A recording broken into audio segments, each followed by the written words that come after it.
3 गरीब बेटियों की जादुई गुड़िया। लीला मेरी बहुत ज्यादा तबीयत खराब है। मुझे तो अपनी तीनों बेटियों की बहुत ज्यादा फिक्र हो रही है। अगर मुझे कुछ हो गया तो मैं अपनी बेटियों के लिए कुछ नहीं कर पाऊंगा।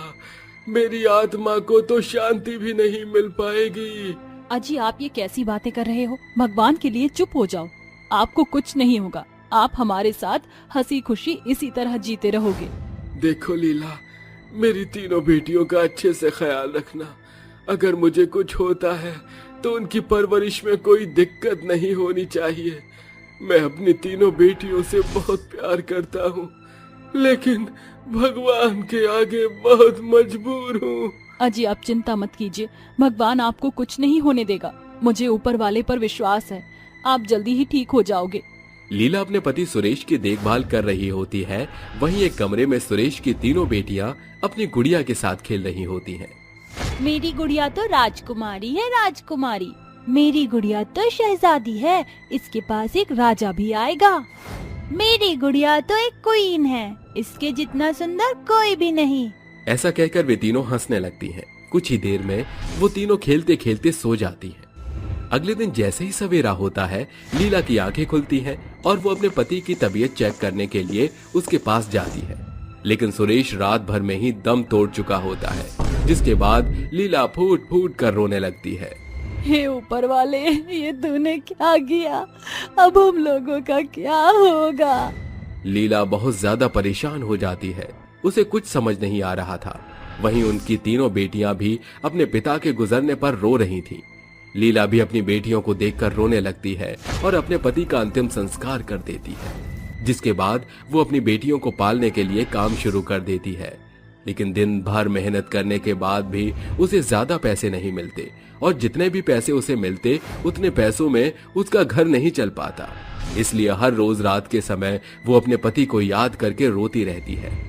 एक दिन सुबह टीना, ममता और पूनम तीनों खेलते खेलते जंगल में पहुंच जाते हैं। उनकी गुड़िया हमेशा उनके साथ ही होती है। जंगल में खेलते खेलते उन्हें किसी के रोने की आवाज आती है। हाय रे, मैं तो मर गई, कोई मेरी मदद करो। अरे कोई मुझे सहारा देकर मेरी झोपड़ी तक छोड़ाओ, ऊपर वाला तुम्हारा भला करेगा। उस बूढ़ी औरत की आवाज सुनते सुनते वो तीनों उस बूढ़ी औरत के पास पहुंच जाती हैं और उससे कहती हैं, अरे अम्मा जी, आपके साथ क्या हो गया? आप तो बहुत ही पीड़ा में हो। आपको बहुत गहरी चोट लगी है। ये सब आपके साथ कैसे हुआ और किसने किया? अरे तुम तीनों बच्चियां यहाँ पर क्या कर रही हो? अब तुम तीनों आ ही गई हो तो मेरी मदद करो और मुझे मेरी झोपड़ी तक पहुँचा दो। वो तीनों अपना सहारा देकर उस बेचारी बूढ़ी औरत को उसकी झोपड़ी तक पहुंचा देती है, जिसके बाद वो बूढ़ी औरत उन तीनों से कहती है, मैं एक जादूगरनी हूँ। मैं आसमान में उड़ रही थी, लेकिन तभी मेरी टक्कर एक हेलीकॉप्टर से हो गई, जिसके बाद मैं नीचे आकर गिर गई और मेरी ये हालत हो गई। आप चिंता मत कीजिए, आपको कुछ नहीं होगा, हम आपकी मदद करेंगे। हाँ, हमें इस जगह के बारे में बहुत अच्छे से पता है। हमारे पिताजी हमें यहाँ लेकर आया करते थे। हम आपको कुछ जड़ी बूटियों के सहारे से ठीक भी कर देंगे। तभी पूनम जड़ी बूटियां ले आती है, जिसके बाद वो तीनों मिलकर उस बूढ़ी औरत के जख्मों पर जड़ी बूटियां लगा देती हैं, जिससे उस बूढ़ी औरत को थोड़ा सा आराम मिल जाता है। और वो उन तीनों का इतना अच्छा व्यवहार देखकर उनसे कहती है, तुम तीनों बहुत अच्छी हो, तुम्हारी परवरिश भी बहुत अच्छे से की गई है। तुम्हारे माता पिता जरूर बहुत अच्छे होंगे। तुमने बिना किसी संकोच के मेरी इतनी मदद की। अब तुमने मेरी मदद की है तो मुझे भी तुम्हारी मदद करनी चाहिए। बताओ क्या चाहिए तुम्हें?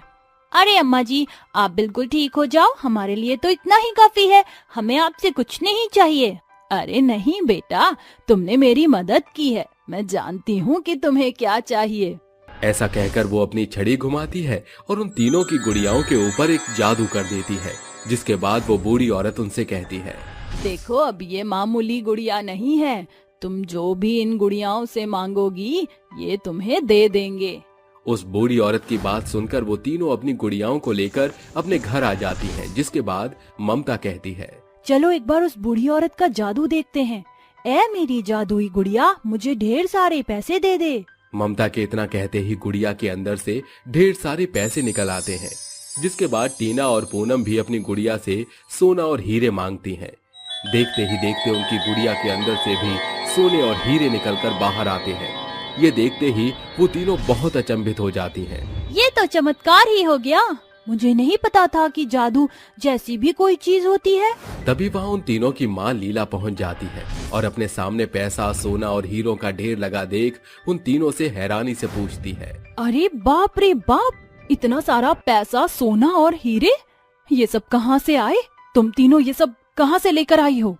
लीला के पूछने पर उसकी तीनों बेटियां जंगल में हुई घटना के बारे में उसे बताती हैं, जिसे सुनकर लीला को अपनी आंखों पर विश्वास ही नहीं होता, जिसके बाद वो खुद से कहती है, ऊपर वाला जब भी देता है छप्पर फाड़ कर ही देता है, आज उसने मेरी सुन ली। ऐसा कहकर लीला पैसे, सोने और हीरों की मदद से एक अच्छा सा घर खरीदती है और अपनी तीनों बेटियों के साथ खुशी खुशी रहने लगती है। जब भी उन्हें किसी चीज की जरूरत पड़ती तो वो तीनों अपनी जादुई गुड़िया से मांग लेती। एक दिन लीला अपनी तीनों बेटियों को स्कूल छोड़ने जा रही थी, लेकिन तभी अचानक से एक बहुत ही तेजी से कार आती है, जिसकी टक्कर लीला से हो जाती है और लीला वहीं बेहोश होकर गिर जाती है। उसके सिर से खून निकलने लगता है। तभी आसपास के कुछ लोग लीला को हॉस्पिटल में भर्ती करा देते हैं। तुरंत डॉक्टर लीला का चेकअप करते हैं और कुछ देर बाद लीला की तीनों बेटियों के पास आकर उनसे कहते हैं, देखो, तुम्हारी माँ के बचने के चांस नहीं है। अगर उनकी जान बचानी है तो ऑपरेशन के लिए पूरे 50 लाख रुपए की जरूरत पड़ेगी। अगर तुम इतना पैसा ला सकती हो तो लेकर आ जाओ। उन तीनों बहनों को कुछ समझ नहीं आता, जिसके बाद वो अपने घर जाकर अपनी जादुई गुड़िया निकालती हैं और उनसे कहती हैं, आज हमारे पास और कोई चारा नहीं है। ऐ मेरी जादुई गुड़िया, मुझे ढेर सारे पैसे दे दे। मैं अपनी माँ को इस तरह मरने नहीं दे सकती। मेरी जादुई गुड़िया मुझे ढेर सारा सोना दे दे। पिताजी तो हमें छोड़कर चले गए, अब मैं अपनी माँ को नहीं खोना चाहती। मेरी जादुई गुड़िया मुझे ढेर सारे हीरे दे दे। उन तीनों के इतना कहते ही वहाँ सोना, पैसे और हीरे के बहुत बड़े ढेर लग जाते हैं, जिसके बाद वो उन सभी को उठाकर डॉक्टर के पास ले जाकर उसे दे देती हैं और उन्हें अपनी माँ का इलाज शुरू करने के लिए कहती हैं। कई घंटों तक लीला का इलाज चलता है, जिसके बाद डॉक्टर उन तीनों के पास आकर उनसे कहता है, बचने के चांस बिल्कुल नहीं थे, लेकिन तुम तीनों की दुआओं ने तुम्हारी माँ को बचा लिया है। कुछ दिन बाद तुम उन्हें यहाँ से ले जा सकती हो। ये सुनकर तीनों बहुत खुश होती हैं और कुछ दिन बाद अपनी माँ को वापस अपने घर ले आती हैं।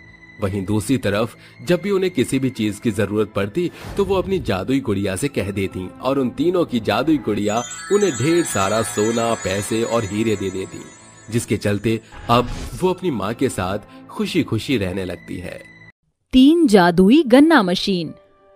स्वरूपगढ़ गांव में मदन, गगन और लखन नाम के 3 भाई एक संग रहा करते थे। जहां मदन और गगन मेहनत और ईमानदारी भरा रुझान रखते थे, वहीं बड़ा भाई लखन हमेशा ग्राहक से छल कपट से धन कमाया करता था। तीनों एक मंडी में सब्जी बेचा करते थे। सांझ को तीनों घर लौटकर अपनी अपनी कमाई को गिनते हुए कहते हैं, आज कुल मिलाकर मैंने 5000 की सब्जियां बेची हैं। अगर आमदनी का हिसाब लगाया जाए तो काट छाट कर 1000 रुपए पड़ा। मेरी कमाई भी एकदम तेरे बराबर है। लखन भैया, आपकी आज की कमाई कितनी हुई? अरे, अपनी कमाई का बखान करके तुम दोनों मुझे जलाने का काम मत करो। जाने किसका मुंह देख कर गया था जो पूरे दिन कमर तोड़कर ये चंद चिल्लड़ हाथ लगे हैं। भैया, जरूर आपने सवेरे लालच का मुंह देखा होगा। आपके अधिक लोभ लालच के चलते ही ग्राहक भागते हैं। मंडी में आने वाले सभी ग्राहकों को खबर है कि आप उनकी सब्जियां जिस दोषपूर्ण वामतंत्र से तौलते हो, उसके भीतर क्या तिकड़मबाजी है। ये सुनकर लखन भौएं चढ़ाकर अपने बड़े होने का रौब झाड़कर कहता है, बस तब से दोनों एक ही सुर में सुर मिलाए जा रहे हो। अपना ये ज्ञान अपने पल्ले रखो। तुम मेरे बड़े नहीं हो, मैं तुम्हारा बड़ा हूँ। लखन अपना भड़ास निकालकर पैर पटकते हुए चल देता है। कुछ दिन ऐसे ही गुजर जाते हैं। एक सांझ तीनों भाई आपस में बैठकर कहते हैं, पूरी मंडी में सैकड़ों ठेले वालों की भरमार हो चुकी है, जिससे कि कमाई भी बहुतेरे हिस्सों में बट गई है। हमें कोई दूजा काम शुरू करना है। मदन, इस भीषण गर्मी में सबसे ज्यादा गन्ने के जूस की बिक्री है, क्यों ना हम तीनों भाई गन्ने के जूस का ठेला खोल दें? हाँ, तो फिर तेरा कल भोर हम मंडी से गन्ने खरीदने चलेंगे। फिर मदन और गगन सुबह उठकर कहते हैं, बड़े भैया, अरे ओ लखन भैया, उठो तो। अरे गन्ने खरीदने नहीं चलना क्या? आज से हम तीनों भाई को गन्ने का जूस बेचना है। अरे तुम बेचो जूस, मैं अपने सब्जी के कारोबार में ही संतुष्ट हूँ। अरे छोड़ गगन, अगर ये जीवन भर घुइयां और कद्दू बेचकर खुश है तो होने दे। मदन और गगन गन्ने और सस्ते दर के 2 गन्ना मशीन खरीदकर गन्ने का जूस बेचने लगते हैं। उनका ये कारोबार खूब फलता है, जिसे देख लखन मन में कुढ़ते हुए कहता है, ये कद्दू लौकी बेचकर तो घुइयां भी मेरे हाथ नहीं लग रहा, मगर मेरे ये दोनों भाई गन्ने का जूस बेचकर अच्छे नोट छाप रहे हैं। अब कल से मैं भी गन्ने का जूस बेचकर इनके सारे ग्राहक को अपने पास बटोर कर इन अनमोल रतन पर ऐसा कहर बरसाऊंगा कि इनके जूस का कारोबार ठप पड़ जाएगा। लखन बुरी मनसा के साथ अगली सुबह से गन्ने के जूस का ठेला लाकर अपने भाइयों के ठेले के पास खड़ा करके कहता है, ताजा ताजा गन्ना रस पी लो, गर्मियों का बेनजीर तोहफा गन्ने का जूस सिर्फ 5 रुपए प्रति गिलास की। ले लो भैया ताजा गन्ने का रस। देख ले गगन, लखन भैया ने एक बार फिर अपना लालची रुझान दिखाना शुरू कर दिया।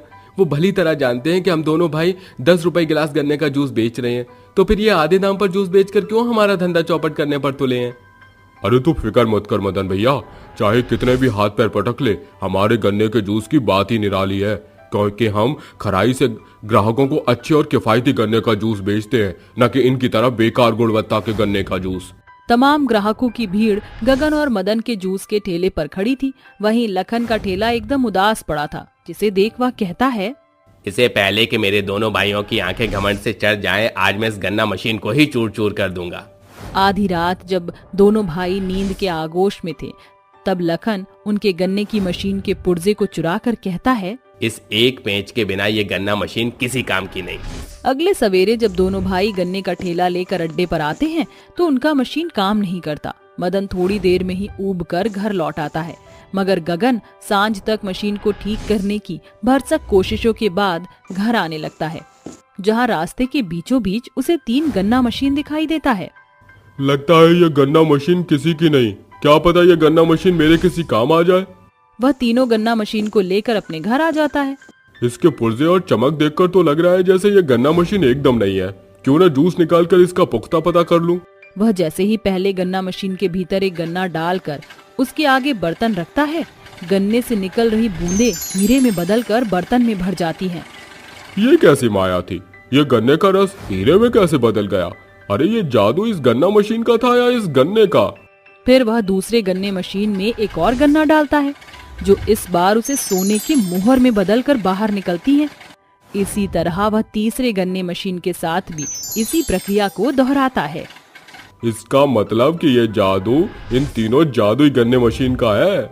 गगन खुशी से अपने दोनों भाइयों को तीनों जादुई गन्ना मशीन के बारे में बताता है, जिसे सुन लखन की आंखों में घनघोर लालच समा जाती है और वह आधी रात को उठकर कहता है, क्यों ना मैं इन तीनों जादुई गन्ना मशीन को लेकर रफू चक्कर हो जाऊं, इससे मैं जीवन भर भारी मेहनत से भी बच पाऊंगा। वह उन तीनों गन्ने मशीनों से मांग करते हुए कहता है, ए जादुई गन्ना मशीन, इस पर मुझे हीरा सोना और पैसा दो। मगर कोई भी गन्ना मशीन लखन को कुछ भी नहीं देते। तभी उसके दोनों भाई उठकर कहते हैं, क्या हुआ भैया? तीनों जादुई गन्ना मशीन में से किसी ने भी हीरे सोने और पैसे नहीं बरसाए? क्योंकि असली तीनों जादुई गन्ना मशीन तो हमारे पास है। हम पहले ही आपके लालची मंसूबों को भांप चुके थे, इसीलिए हमने जादुई तीनों गन्ने मशीन से साधारण गन्ने मशीन की अदला बदली कर दी थी। यकीन नहीं होता तो परख कर देख लीजिए। लखन जादुई गन्ना मशीन के पास आकर जैसे ही उनके भीतर गन्ना डालकर पिराई की विधि शुरू करता है, जादुई गन्ना मशीन तेज चमक से लौवित होकर हीरा सोना और पैसा बरसाती है। गगन मदन, आज मेरे भीतर से स्वार्थ भाव खत्म हो चुका है। मुझे सिर्फ अपने गन्ने के जूस के ठेले को दोबारा शुरू करने के लिए इस एक हीरे की जरूरत है। अब हम तीनों भाई इस जादुई गन्ना मशीन से बेसहारों की मदद करने का जिम्मा उठाएंगे, न कि अपना स्वार्थ पूरा करके। एक रोज तीनों भाई एक साथ गन्ने के जूस का ठेला लिए एक गांव से गुजर रहे थे, तो वह भीड़ को देखकर रुक जाते हैं। अरे चाचा, ये भीड़ कैसी है? अरे बेटा, बेचारे शैलेश भाई ने पाई पाई जोड़कर अपनी बेटी के दहेज के सामान के लिए बटोरा था, मगर कल रात चोरों ने गांव पर डेरा डाला और ब्याह का घर जानकर उनके घर से सारे रुपए पैसे जेवर जो भी कुछ था सब लूट ले गए। हमें उनकी मदद करनी होगी। मैं फौरन घर जाकर इन तीनों जादुई गन्ना मशीन को लेकर आता हूँ। लखन घर जाकर तीनों जादुई गन्ने मशीन को लेकर हाजिर होता है। शैलेश काका, इस जादुई गन्ना मशीन से आपने जो भी खोया है उसे हासिल कर सकते हैं। अरे मगर वो कैसे? तीनों मिलकर पूरे गांव के सामने हर एक जादुई मशीन में जैसे ही गन्ना डालते हैं, जादुई मशीन चमचमाते हुए हीरा, पैसा, सोना निकालते हैं। अरे ये जादुई गन्ना मशीन तो जिन्न के जादुई चिराग जैसा है। अब इन रुपयों से आप अपनी बेटी के दहेज का सामान और इन हीरे सोने से आप सभी जेवर बना सकते हैं। अरे शुक्रिया बेटा, आज तुमने इस जादुई मशीन के सदुपयोग करके इस बेबस बाप की पगड़ी उछलने से बचा ली। तीनों भाई उनकी मदद करने के बाद जादुई गन्ना मशीन को लेकर वापस लौट आते हैं और जब कभी उन्हें बदहाल कंगाल लोग दिखते तो वह जादुई गन्ना मशीन से इसी तरह उनकी भरसक मदद करके इंसानियत को कायम किया करते थे। सोने के सिक्के उगलने वाली बहू। संध्या अपनी सास लीला के संग कुसुमगंज गांव में रहा करती थी। उसकी सास लीला स्वभाव से बेहद ही कंजूस किस्म की औरत थी। एक सवेरे की बात है, एक गाय जोर शोर से संध्या के घर के बाहर गुहार लगा रही होती है। संध्या रसोई घर से रोटी लेकर जैसे ही दरवाजे का रुख करती है, उसकी सास लीला टोकते हुए कहती है, अरे इस गाय की सूरत तो भूख से एकदम कुम्हला चुकी है, इसे कुछ खाने को दे देती हूँ। अरे बहू, इतनी तेजी से कहाँ बढ़ी जा रही है? माँ जी देखिए ना, ये गाय भूख से कैसे गुहार लगा रही है। बस उसको ये रोटी खिलाने जा रही हूँ। यही ठहर जा, खबरदार जो तूने अपने ये कदम घर की दहलीज से बाहर निकाले तो। मेरा बेटा इसलिए थोड़ी दिन भर बंधुआ मजदूरी करके कमाता है ताकि तू ये रोटी जानवर को खिलाए। माँ जी भूख के मारे वो गाय एकदम बेजान पड़ गई है। अरे उसका कुम्हलाया चेहरा तो देखिए, और फिर पुराणों के अनुसार पहली रोटी तो गाय का हक है। तेरी ये चोचलेबाजियां मेरे सामने चलने वाली नहीं, इसीलिए सीधे तौर से भीतर चली जा। संध्या भागती हुई लक्ष्मी माँ की मूर्ति के पास माथा झुकाकर बिलख बिलख कर रोते हुए कहती है, हे लक्ष्मी मैया, जाने सासू माँ के सीने में कैसा दिल है। बहू के बंधन में पड़ने के बाद मैं एक बेजुबान जानवर की भूख तक नहीं मिटा सकती। धिक्कार है मेरे जीवन पर। ये सोचकर संध्या सिसकते सिसकते सो जाती है। ऐसे ही कई दिन गुजर जाते हैं। जब भी कोई भूखा इंसान लीला के दरवाजे पर दस्तक देता, वो उन्हें खरी खोटी सुनाकर भगा दिया करती। संध्या अपने पति और सास को खाना परोसकर बैठी होती है। उनके खा पी चुकने के बाद जैसे ही संध्या खाने की खातिर बैठती है, तभी एक भूखा भिखारी मैले कुचैले कपड़े पहने दरवाजे पर खड़ा कहता है, अरे सुनो बहन, कुछ खाने को दे दो, कई रोज का भूखा भिखारी हूँ। संध्या अपनी थाली लिए भिखारी की तरफ बढ़ती है। लीला बीच में दीवार के जैसे खड़ी होकर कहती है, तू फिर से शुरू हो गई। अरे इतनी ही दानी बनने का शौक है तो ऋषि मुनि के घर क्यों नहीं जन्मी? माँ जी उस भिखारी की दशा तो देखिए, बेचारा कैसे भूख के मारे बिलबिला रहा है, और फिर मैं अपने हिस्से का खाना उसे दे रही हूँ, तो इसमें हर्ज ही क्या है? अरे ये खाना तेरे बाप के घर से नहीं आया जो किसी भी भिखारी को खैरात में दे दूं। खबरदार जो एक भी निवाला इस भूखे भिखारी को दिया तो। संध्या अपनी सास को समझाने की भरसक कोशिश करती है, मगर उसकी अड़ियल सास उसकी एक भी नहीं सुनती। जिसके बाद संध्या हाथ जोड़कर भिखारी से कहती है, मुझे माफ कर देना, मैं चाहकर भी तुम्हें ये भोजन नहीं दे सकती। इसके पश्चात संध्या अपने कमरे में जाकर खुद को भीतर से बंद करके लक्ष्मी माँ से कहती है, लक्ष्मी माँ, आज फिर एक भूखा मेरे घर की चौखट से बिना खाए ही लौट गया, और मैं हाथ पर हाथ धरे देखती रह गई। तुम तो धन की देवी हो, जो चाहो कर सकती हो। मुझे केवल इतना दो कि फिर कभी कोई बेबस बंदा मेरे घर से भूखा न जाने पाए। माँ, रोते रोते संध्या के सिर में भारी पंछाने के साथ साथ उसकी आंखें बोझिल हो जाती हैं। उसके सोते ही लक्ष्मी माँ के दाहिने हथेली के भीतर से तेज चमक प्रकाशमान होकर संध्या के कंठ में समा जाती है। अगली सुबह संध्या जब सोकर उठकर सारा कामकाज निपटाकर ओसारे में आती है, तभी शारदा नाम की एक युवती शोभायमान कपड़े पहने हुए कहती है, जी नमस्कार, मेरा नाम शारदा है, मैं अनाथ आश्रम से आई हूँ। हम अनाथ बच्चों का एनजीओ चलाते हैं, अगर कुछ मदद मिल जाती तो बड़ा उपकार होता। ये सुनकर संध्या अपने हाथ पांव मलती हुई भाव विभोर होकर मन में कहती है, मेरी सास जब किसी भूखे की भूख मिटाने से कतराती है तो वो क्या किसी को चंदा देंगी? काश मैं इन अनाथ बेसहाय बच्चों के भविष्य के लिए अपना हाथ आगे बढ़ा पाती। ये सोचकर संध्या की आंखें आंसू से भर जाती हैं कि अपने आप उसका मुंह खुल जाता है और वो एक सोने का सिक्का उगलती है, जिसे देख वो असमंजस में पड़ जाती है। ये क्या, मेरी जुबान सोना उगल रही है? ये लो बहन, इस सोने के सिक्के को लेकर तुम जल्दी चली जाओ, इससे पहले कि मेरी सास तुम्हें देख ले। जैसे ही शारदा सोने के सिक्के को लेकर वहां से जाती है, संध्या के कानों में तेज तालियों की गड़गड़ाहट सुनाई देती है, जो पीछे खड़ी उसकी सास लीला की होती है। वाह रे वाह मेरी बहू, जिस थाली में खाओ उसी में छेद करना तो कोई तुझ नमक हराम से सीखे। बता, वो सोने का सिक्का तुझे कहाँ से मिला? कौन से सिक्के की बात कर रही हैं आप? ये सुनकर लीला के गुस्से का गुबार संध्या पर फूट पड़ता है। वो बेरहमी से उसके बाल पकड़कर जमीन पर घसीटते हुए कहती है, लीला नाम है मेरा, मुझसे झूठ बोलती है? नास बेटी, मैंने खुद अपनी इन्हीं दोनों आंखों से देखा था कि कैसे तेरी जुबान से तूने खरा सोना उगला। माँ जी, मेरा यकीन कीजिए, मुझे कुछ नहीं पता कि आखिर मेरी जुबान कैसे सोना उगल रही है। अपनी ये झूठी सफाई अपने पल्ले रख। अब मैं खुद ही तेरी हलक से सोना निकालूंगी, फिर देखती हूँ कैसे नहीं उगलती तू सोने के सिक्के। लीला सोने के सिक्के के पीछे संध्या का गला पकड़कर उस पर खूब जुल्म सताव करती है, मगर संध्या उफ तक नहीं करती। थक हार कर लीला उसे छोड़ देती है। तकरीबन 2 दिन बाद एक ऋषि उनके घर के बाहर दस्तक देते हैं। भिक्षाम देहि, भिक्षाम देहि। बेटी, आज शरद पूर्णिमा है, इस ऋषि को भिक्षा दो। ये सुनकर संध्या अपनी सास से कहती है, सासू माँ, आज शरद पूर्णिमा है, ये अवसर एक शतक में आता है, तपस्वी को भिक्षा देनी चाहिए। अरे बंद कर ये भाषण, बड़ी आई तपस्वी की तारीफ के लिए। खबरदार, जो एक भी दाना दिया। अरे ओ बाबा, खड़े खड़े सूरज क्या निहार रहे हो? आगे बढ़ो, हम कोई टाटा बिरला थोड़े ही है जो भिक्षु को भिक्षा और भिखारी को खैरात बांटते फिरेंगे। हे माई, ऐसा क्यों कहती हो? जरा सा दान पुण्य से तुम्हें कोई खास घटी नहीं होगी।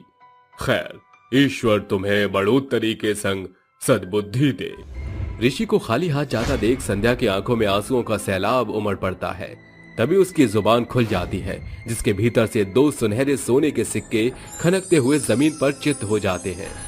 फिर से मेरी जुबान से सोने के सिक्के उगले। मेरी तो कुछ समझ नहीं आ रहा, ये कैसे हो रहा है?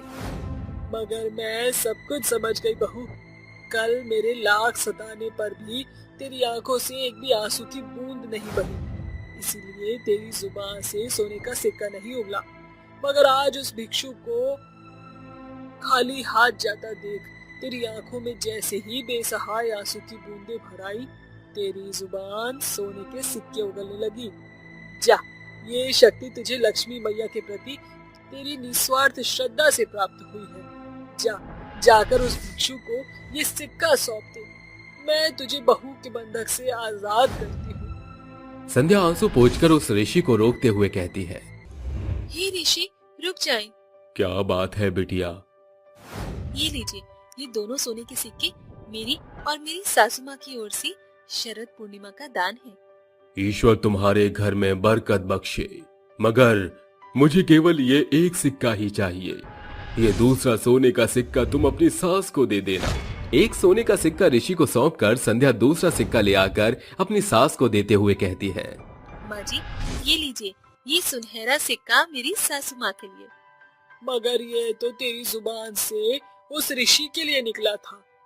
माँ जी, वो ऋषि एक ही सोने के सिक्के से संतुष्ट थे, इसलिए ये दूसरा सिक्का आप रखिए। क्या सचमुच ये सोने का सिक्का है मेरे लिए? जी माँ जी, ये आप रख लीजिए। बहू, मुझे माफ कर दे, मैंने तेरे साथ कितना गलत किया, फिर भी तू मुझे ये सोने का सिक्का दे रही है। शुक्रिया बेटा, आज के बाद से तू मेरी बहू नहीं बल्कि मेरी बेटी है। संध्या की सोना उगलने वाली जुबान के पीछे का रहस्य उसकी सास लीला के लालच को खत्म करके उसकी सोच को बड़ा बदलाव देती है, जिसके बाद जब भी संध्या किसी बेसहारा भूखे बदहाल को देखती तो उसकी जुबान सोने के सिक्के उगलती, जिससे दोनों सास बहू साथ मिलकर भूखों को भोजन और बदहालों की मदद किया करते थे। 5 अनाथ बहनों की किस्मत। राधिका की 4 बेटियां थी, मानवी, पूजा, गौरी और अविका। इस बार राधिका 5वीं दफा गर्भवती थी। उसका पति प्रीतम अव्वल दर्जे का पियक्कड़ था। बेहिसाब पीने की लत ने उसे कैंसर की बड़ी बीमारी के चपेट में ले लिया। राधिका पेट से होने के बावजूद भी अपनी 4 बेटियों का पेट भरने के लिए गर्भावस्था की घनघोर तकलीफें सहकर लोगों के घरों में चौका बर्तन किया करती। तब कहीं जाकर उसके घर का चूल्हा जलता। समय के साथ उसके गर्भावस्था के 9 महीने का पड़ाव पूरा हो गया। आधी रात उसे दर्द उठता है। अजी सुनते हो, मुझे प्रसव पीड़ा शुरू हो चुकी है। राधिका प्रीतम को झकझोरती है मगर वो नहीं उठता, पर राधिका की 4 बेटियां उठ खड़ी होती हैं। राधिका की बड़ी बेटी मानवी सयाने स्वर से कहती है, माँ धीरज धरो, कुछ नहीं होगा आपको। मानवी प्रीतम को उठाने की भरसक कोशिश करती है, मगर राधिका और उसकी बेटी इस बात से बेखबर थी। प्रीतम सदा के लिए सो चुका था। पिताजी नहीं रहे, अब हम बहनों को ही मिलकर माँ को अस्पताल लेकर जाना होगा। मानवी घर से बाहर झांकती है। पूरा आसमान सावन भादों के बरसाती बादलों से घिर चुका था। वो सभी से मदद की गुहार लगाती है, मगर कोई दरवाजा नहीं खोलता। प्रकृति के कहर के साथ राधिका की प्रसव पीड़ा बढ़ती जा रही थी। 4 बजे के पहर राधिका ने अपनी 5वीं बेटी को जन्म दिया। मानवी, अब मैं नहीं बचूंगी।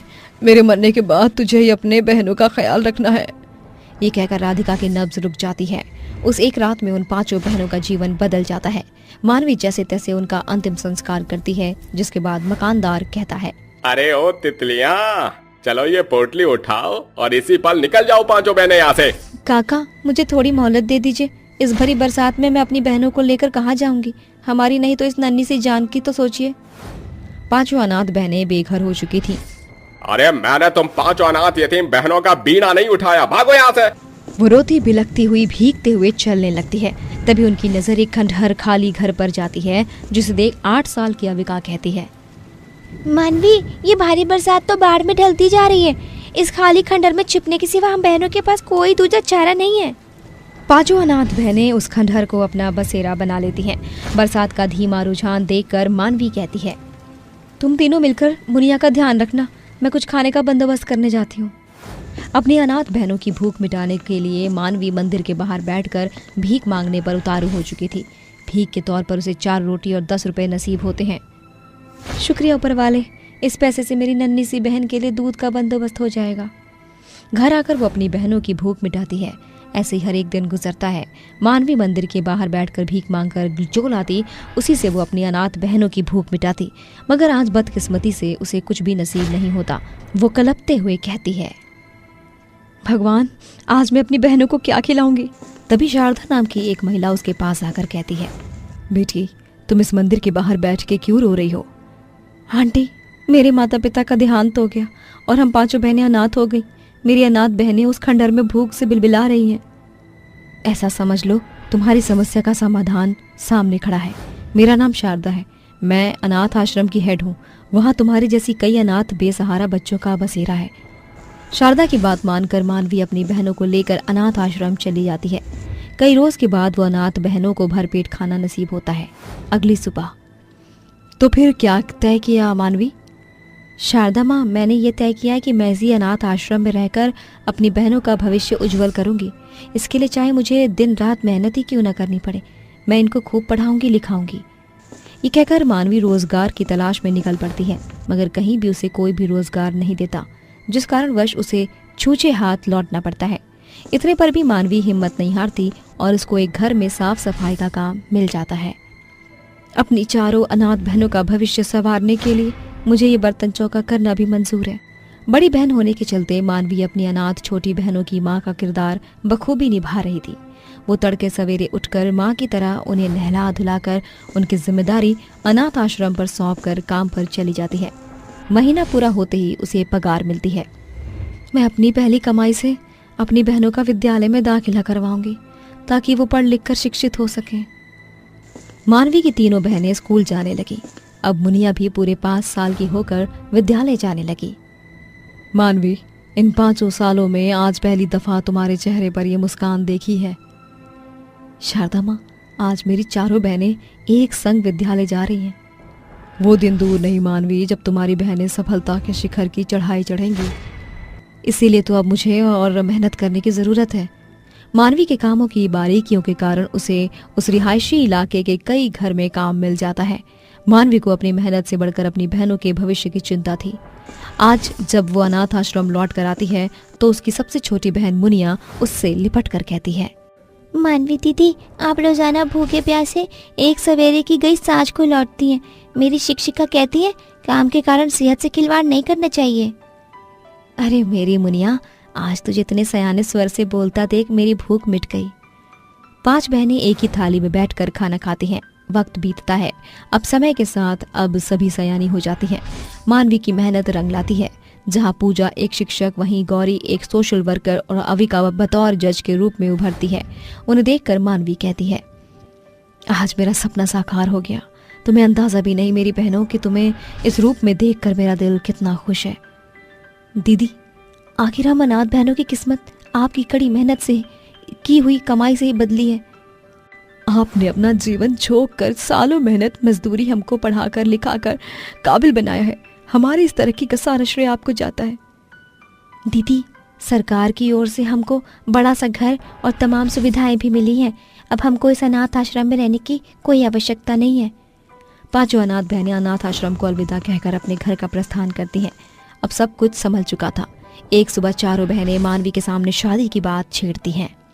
मानवी दीदी, अब आपकी सारी बहन अपने पैरों पर खड़ी हो चुकी हैं, इसीलिए अब आपको शादी कर लेनी चाहिए। ये कैसी बात कर रही हो तुम चारों? मेरे बिना तुम्हारा है ही कौन? ऐसे कैसे शादी कर लूं मैं? दीदी, पहले ही बहुत देरी है। इससे पहले कि आपकी उम्र ढले आपको शादी करनी चाहिए। मगर मुनिया का क्या? दीदी, मुनिया अब सयानी हो चुकी है। आपने भरसक कोशिश से हम अनाथ बच्चों को काबिल कर दिया है। अब हमारी बारी है। उसी पल प्रणव वहां पहुंचता है। ये कौन है? ये हमारी पसंद है, अब आप दोनों भी बात कर लीजिए। ये हमारी पसंद है, अब आप दोनों भी बात कर लीजिए। कुछ देर बाद, प्रणव जी, क्या आप मेरे परिचय से वाकिफ हैं? मैं बिल्कुल भी पढ़ी लिखी नहीं। देखिए मानवी जी, जो बहन अनपढ़ होकर भी अपने बलबूते पर 4 अनाथ बहनों की किस्मत बदल सकती है, उससे बेहतर जीवन साथी मेरी सोच से कोई नहीं। मैंने तो मन बना लिया है, मुझे आपसे ही शादी करनी है। शिक्षा के अभाव के बावजूद भी मानवी की शादी प्रणव से होती है, जो पेशे से एक श्रेष्ठ सरकारी मुलाजिम था। कौन जानता था कि जिस एक अनपढ़ बहन ने चारों चौके बर्तन की कमाई से 4 अनाथ बहनों की किस्मत लिखी थी, वही मिलकर अपनी बहन की किस्मत की काया पलट करके रख देगी। सच है कि वक्त से पहले और किस्मत से ज्यादा किसी को नहीं मिल सकता। एक सास की 5 धर्म वाली बहू। पार्वती के 5 बेटे थे। 5 की पढ़ाई पूरी होने के बाद वो अलग अलग शहरों में नौकरी कर रही थी। जहां बड़ा बेटा अमन मुंबई महाराष्ट्र में, तो वहीं दूजा बेटा राहुल बंगाल में, तो तीसरा बेटा राजीव पंजाब के पठानकोट में, तो वहीं चौथा बेटा कौशल केरल में जॉब करके अपनी जीविका चला रहे थे। अंतिम बेटा 5वां सूरज अपनी माँ के साथ ही रहकर काम कर रहा था। एक दिन पार्वती सूरज से उसकी शादी की बात छेड़ते हुए कहती है, सूरज बेटा, अब तू सयाना हो चुका है, इसलिए मैं सच कह रही थी कि क्यों ना तेरी शादी से शुरुआत कर दी जाए। इस पर सूरज अपनी माँ से कहता है, माँ, मैं एक लड़की को चाहता हूँ, लक्ष्मी नाम है उसका। वाह मेरे लाल, अब ये जुग जमाना आ गया है कि बेटे खुद ही बहू चुन रहे हैं। खैर, तूने प्रेम प्रसंग विवाह रचाने की सोच ही ली है, तो तेरी खुशी में ही मेरी खुशी है। सप्ताह भर के भीतर ही पार्वती सूरज की शादी पास के गांव में रहने वाली लक्ष्मी से कर देती है। कुछ महीने बाद उसके 2 बेटे राहुल और अमन घर आते हैं। उनके अगल बगल में 2 लड़कियां खड़ी होती हैं, जिसे देख पार्वती कहती है, मेरे सपूतों, तुम्हारे साथ 2 नए चेहरे किसके हैं? माँ, ये परिणीति है मेरी पत्नी, और माँ, ये आकृति है मेरी पत्नी और आपकी बहू।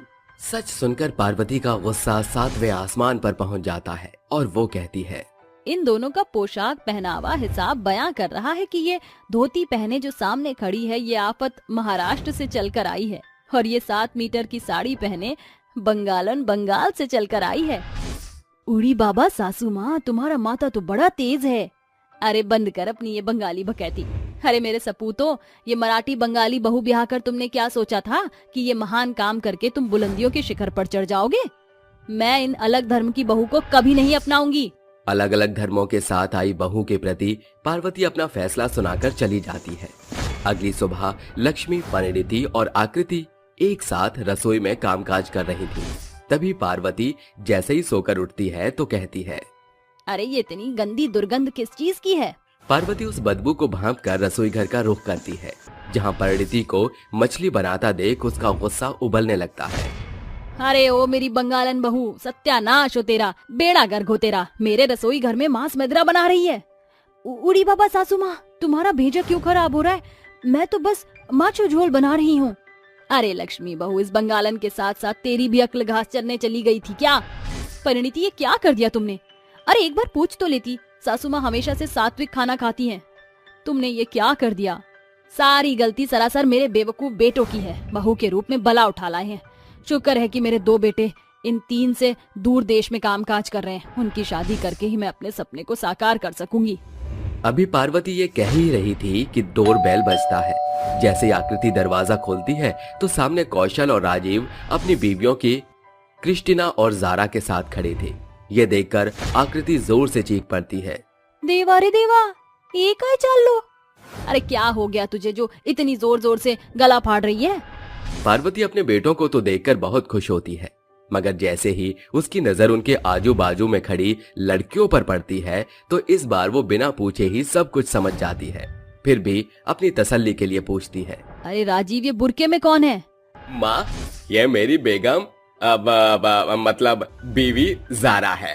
जैसे ही जारा अपने चेहरे पर पड़े बुरके को उठाकर मुस्लिम लहजे में उसे नमस्ते कहती है, पार्वती स्तब्ध होकर सोफे पर पसर जाती है।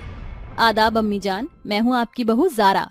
पार्वती को ऐसे देखकर उसकी 5 धर्मों वाली अलग अलग बहुएं कहती हैं। सबसे पहले परिणीति कहती है, सासू माँ पल के क्यों नहीं झपका रही है? कहीं शोक में सासू माँ की सिट्टी पुट्टी तो गुल नहीं हो गई? हुड़ी बाबा, ये तो बड़ा झोल है। हे माँ, माता रानी, हमारी सासू माँ की सांसें इतनी जल्दी सपाचट मत करना। हे देवा, सासू माँ को ठीक कर दो। मैं तुम्हारे को अपने हाथों से बनाकर 5 किलो मोदक मिष्ठान परोसूंगी। ये इस मराठी बहू की जुबान है। हाय अल्लाह, ये क्या हो गया? उन चारों को ऐसे देखकर क्रिस्टीना अपने गले में पहना क्रूस पार्वती के सिर पर सट कर कहती है, in the name of Jesus Christ, hallelujah. एकाएक पार्वती होशो हवास में आकर कहती है, अरे बंद करो अपनी ये झाड़ा फूकी। इतनी जल्दी यमराज मुझे आने की इजाजत नहीं देगा। मेरे बेबाक बददिमाग बेटों ने इस घर को धर्म का डेरा बनाने के लिए अलग अलग धर्म की बहू उठा लाए हैं, मगर तुम 5 में से कोई भी मुझ पंडिताइन पंथी पार्वती की बहू का दर्जा नहीं पाओगी। पर माँ जी, मैं तो आपके ही पार्टी से ताल्लुकात रखती हूँ। मेरा मतलब, आप अगर पार्वती हैं तो मैं भी तो इस घर की बहू लक्ष्मी हूँ।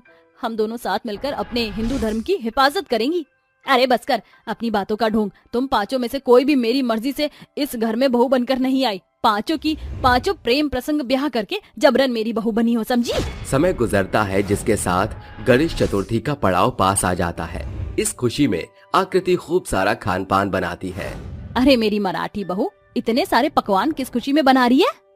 अरे सासू माँ, आज आपके बेटे की विदाई जो है। अरे क्या बकती है? भांग मिले मोदक मिष्ठान खा लिए है क्या?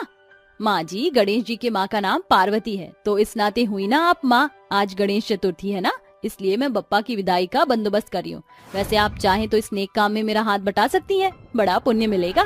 पार्वती आकृति की मदद करती हुई कहती है, तेरा हाथ बटा रही हूँ इसका मतलब ये नहीं कि मैंने तुझे अपना लिया। धीरे धीरे पार्वती अपनी 5 धर्मों वाली बहू के साथ घुलने मिलने लगी थी। एक सांझ पार्वती तेज कदमों के साथ घर लौट रही थी। सोचा नहीं था कि लौटते लौटते इतनी सांझ हो जाएगी। दिया बत्ती का समय हो गया है। घर में घुसते ही आरती के गीत उसके कानों में पड़ते हैं। अम्बे तू है जगदम्बे काली, जय दुर्गे खप्पर वाली, तेरे ही गुण गाएं भारती, ओ मैया हम सब उतारे तेरी आरती। जैसे ही जारा आरती देने के लिए पीछे मुड़ती है, पार्वती चौंक कर कहती है, अरे जारा, मेरे घर के मंदिर में तेरी हिम्मत कैसे हुई कदम रखने की? तेरा और मेरा भगवान अलग है। नाश भ्रष्ट कर दिया मेरे मंदिर को। अम्मी जान, चाहे मंदिर मस्जिद या गिरजाघर हो, मगर वहाँ बसने वाला भगवान एक ही है। ये तो इंसान की हिमाकत है कि कोई उन्हें मूर्तियों में पूजता है तो कोई मन के भीतर, कोई अल्लाह कहकर इबादत करता है तो कोई देवी कहकर आरती करते हैं। ज़ारा की सच्ची बातें पार्वती को चुप्पी साधने पर मजबूर कर देती हैं। उस रात पार्वती अपनी 5 धर्म वाली बहुओं के बारे में सोचते सोचते सोब के सागर में डूब जाती है। वो सप्ताह भर के लिए बिछौना पकड़ लेती है। ये देखकर उसकी 5 बहू बैठकर आपस में बात करती हैं। कहीं न कहीं सासू माँ के इस हाल के जिम्मेदार हम 5 ही हैं। जिस धर्म के बारे में सोच समझकर सासू माँ को शोक हुआ है, वह बारी है उसे मिटाने की। 5 बहुएं अपने धर्म के अनुसार पहरावा पहनकर पार्वती के पास आकर अपने भगवान से प्रार्थना दुआ करती हैं।